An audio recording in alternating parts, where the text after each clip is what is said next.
na vipele ama vinyama ambavyo sio vya kawaida sehemu zako za siri, hakikisha unatafuta matibabu mapema, kwa sababu kuna ugonjwa unaweza ukakaa nao mwilini kwa zaidi ya miaka 5 bila kuonyesha dalili zozote zile. Alafu siku moja unashangaa unaanza kuona vinyama ama vipele visivyo vya kawaida sehemu zako za siri vinaanza kuota. Unaanza kujiuliza, huu ni uchawi ama ni mikosi? Lakini ukweli ni kwamba kuna miujiza. Hiyo ni changamoto ambayo kitaalamu hufahamika kama genital warts na husababishwa na kirusi aina ya HPV.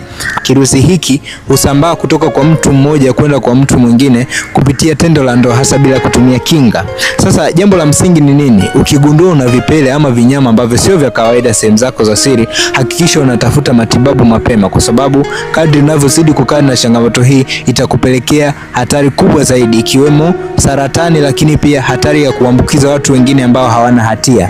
Unaweza kuni-DM ama upige simu ili niweze kupatia utaratibu wa namna ya kutatua changamoto hii kwa usiri, lakini kwa njia salama zaidi.